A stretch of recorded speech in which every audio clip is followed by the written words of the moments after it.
Welcome to the Boomer Briefing Podcast, where we help you solve a critical business issue in 20 minutes or less. I'm your host, Jon Hubbard, shareholder and consultant here at Boomer Consulting.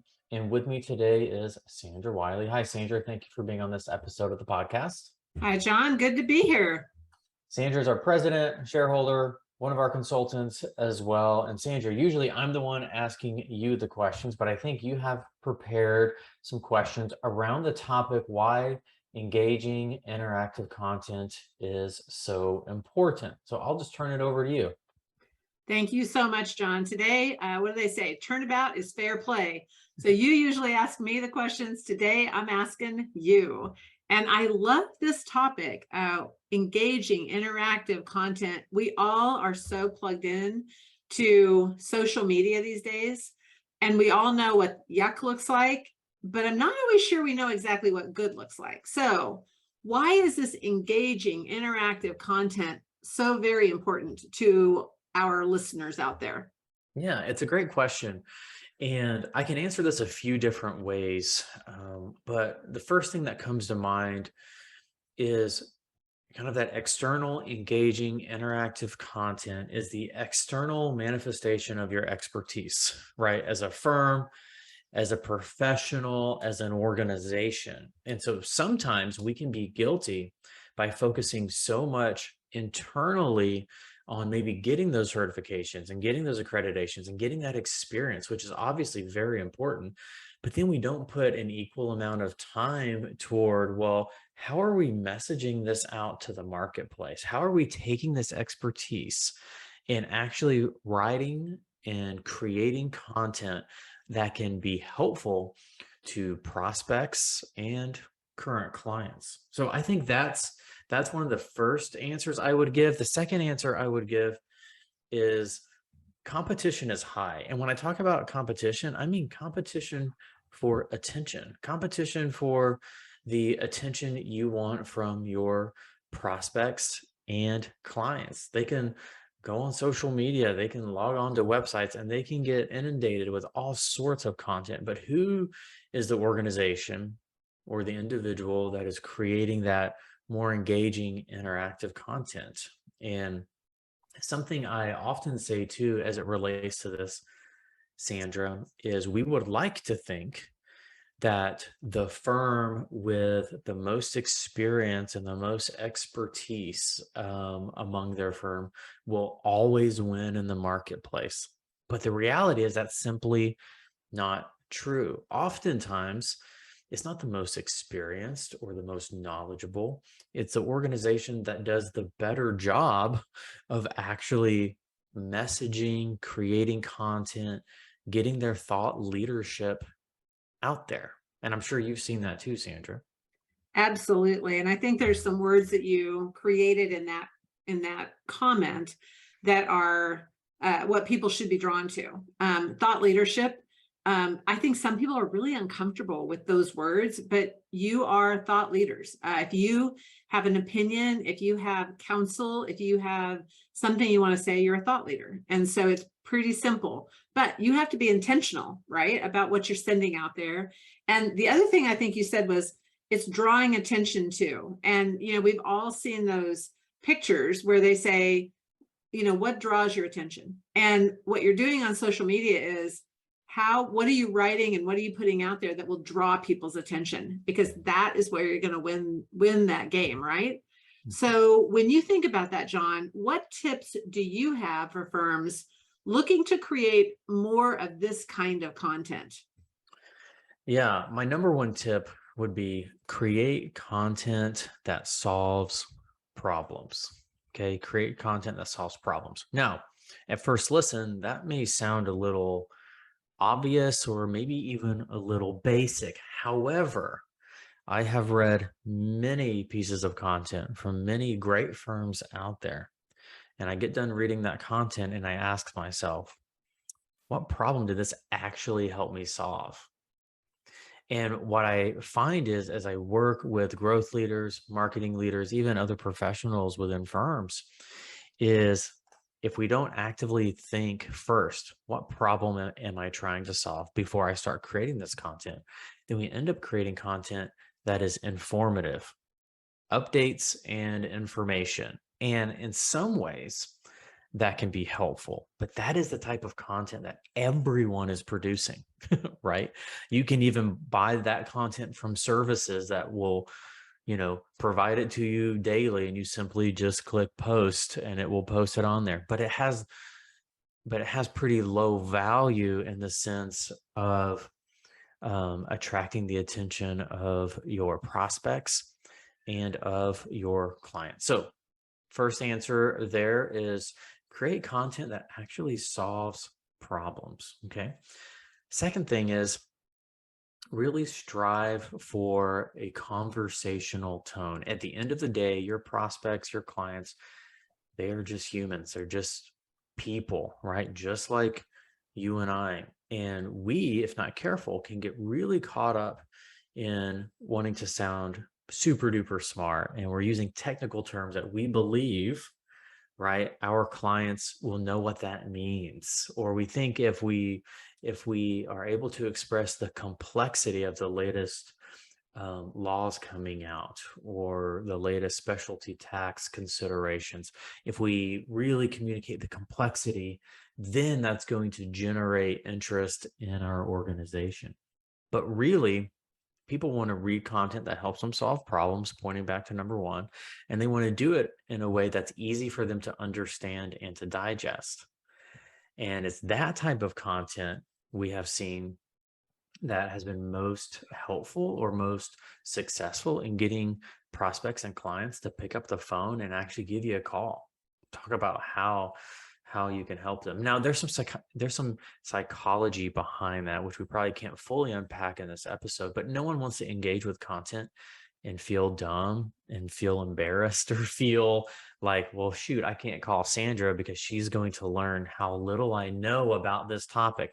That's not the feeling we want people to have when they read our content, right? Or they engage with our content. And so that's the second thing I would say. The third thing is, and this is one that often scares people, Sandra, is even though you are very good at it, and we do a lot of this at Boomer, it is use video more. Okay. Articles are great. And maybe it starts with you creating a blog post or you creating an article and getting that content out.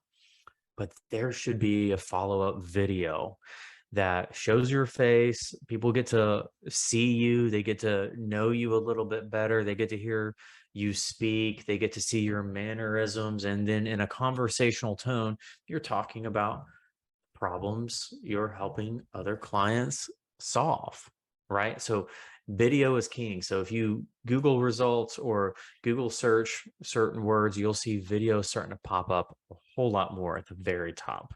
You'll see social media channels are prioritizing video. You will see some of the most interaction happening on your website is through your videos. And so those are kind of the three big things I would say in terms of tips to be able to help you create more engaging content. Sandra, would you add anything?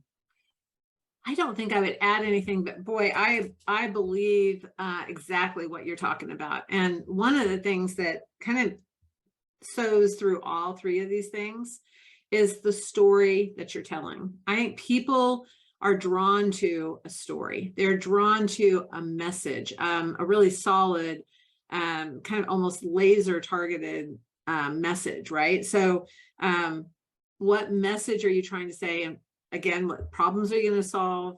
Are you going to be conversational? And I like what you said. You said easily digestible, right? You don't want to give something so much heavy that they'll never be able to get through it. And I truly believe that. When the blogs that I watch, the articles that I look at, they're all about things that I can easily munch on. And they're not so heavy that I have to stop for hours to think about them, right? It's something I can digest and use right away. And then video, oh my gosh, that's game changer, right? They get to see a real person. And if you're telling a compelling story about what you're talking about, seeing you just makes it that much more real. So I love all of that. So let's pretend that we have some listeners right now that are fast and furiously taking some notes, and they're saying to themselves, well, what results are we going to anticipate if we really implement what Jon's talking about? What's going to happen to us? Yeah, so a few things. And one of my first answers is actually related to your comment around story. People want to hear stories. What you're going to start hearing from prospects and clients, or if it, I read your article, I watched your video, and it feels like you were talking to me. It feels like you were writing about me. The reason we love stories so much is it's so easy for us to put ourselves in that story. If we hear an embarrassing story from someone, oftentimes we think or say, oh, I would totally have done the same thing, or that would have been me too, right? Because we're putting ourselves in that story as well. So you're going to start hearing from prospects and clients. I felt like you wrote that for me, or I'm calling because I felt like you looked in our bank account, or you looked in our QuickBooks or our Zero, and you were able to see exactly what we were dealing with. And so, thank you for writing that content. You will see an increase in leads. It's as simple as that, where people will be calling and referencing that content. Okay. We've put a lot here at Boomer into the use of videos and into, the content. We take a lot of care and intention to create content that we truly are passionate about and believe it's going to solve problems. And we're normal too. So every once in a while, we may think to ourselves, was that video I posted really that beneficial? Or, how many people really saw it no matter what the analytics said on social media?